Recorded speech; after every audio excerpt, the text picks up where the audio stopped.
ஜெய் ஸ்ரீ ராமகிருஷ்ணா. சுவாமி விவேகானந்தரின் கேள்வி பதில்கள். கேள்வி: பரம்பொருளை அறிவதற்கான வழி எது? சுவாமிஜி: இரண்டு வழிகள் உள்ளன என்று நாங்கள் சொல்கிறோம். ஒன்று உடன்பாட்டு வழி, மற்றொன்று எதிர்மறை வழி. உடன்பாட்டு வழி என்பது பிரபஞ்சம் இயங்கும் வழி, அதாவது அன்பு வழி. இந்த அன்பு வட்டத்தை எல்லையற்று பெரிதாக்கிக் கொண்டே போனால் பிரபஞ்சத்தை ஒன்றாக்கும் அன்பை அடையலாம். இரண்டாவது முறை நேதி நேதி இதல்ல இதல்ல என்பதாகும்.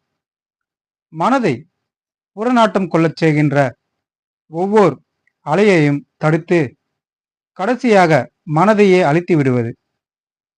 உண்மை அப்போது தானாக வெளிப்படுகிறது. அதை சமாதி அல்லது உணர்வு கலந்த நிலை என்கிறோம். சுவாமி விவேகானந்தர். ஜெய் ஸ்ரீ ராமகிருஷ்ணா.